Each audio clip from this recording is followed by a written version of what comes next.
Zanu PF has reportedly roped in state security agents to recruit, train and conduct background checks on party members ahead of the 2023 general elections.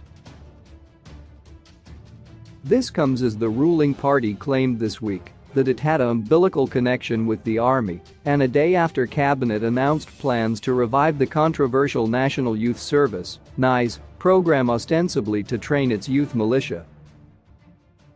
Information gathered by Newsday reveals that a week-long ongoing Zanu PF meeting in Gweru was being coordinated by known Central Intelligence Organization (CIO) operatives who hand-picked party members to attend the event.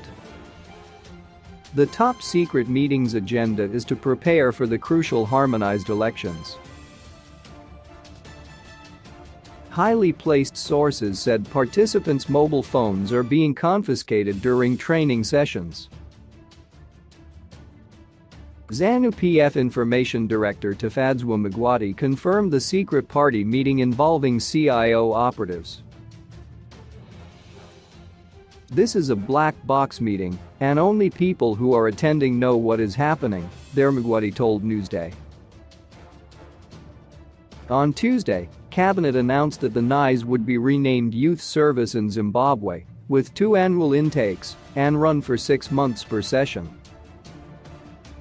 Training intakes will be advertised both in the print and electronic media. The graduates of the National Youth Program will receive first priority into higher institutions of learning including polytechnics, teaching, nursing, the army and employment in the civil service, read part of the cabinet brief. Cabinet said 6 national youth training centers would be refurbished, while 15 new centers would be set up by the end of 2025, with a target to train 100,000 youths in the next 3 years. The NYS program, initially launched by the late Youth Minister Border Jeezy in 2001, was introduced with the aim of drilling revolutionary and patriotic ideologies into the country's young citizens. But Zanu PF was later accused of turning the graduates into a paramilitary militia used to harass political opponents. The program came under a barrage of attacks, with some questioning why children of top government officials never enrolled at the institutions. Political analysts yesterday said reports of CIOs coordinating a secret party meeting were disturbing as the country heads towards the 2023 elections. Reference of a black box is indicative of a sacred institution existing in Zimbabwe consisting of the rank and file of Zanu PF, notably the key decision-making apparatus outside cabinet and Politburo, said political analyst Alexander Rusero. If that is the case, it is some form of deep state, what I would characterize as a shadow state which in most instances comprises the security apparatus as well as the command element. In simple terms, we are talking of what is commonly referred to as the system. They are strategizing something which is very serious.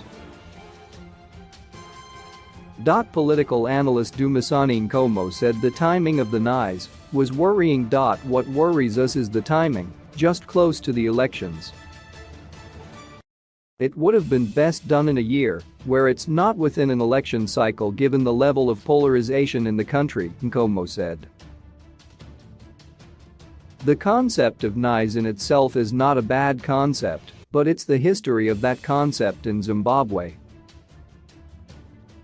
It's always been associated with violence and partisanship. The Zimbabwe Peace Project, ZPP, said ZPP has documented history of the excesses of the NYS militia, and their return can only mean one thing: the 2023 election will be marred by the violence that they are known to perpetrate. We, therefore, call on the government to revisit this decision and, instead, first investigate the past human rights violations perpetrated by the NYS and reform the institution before any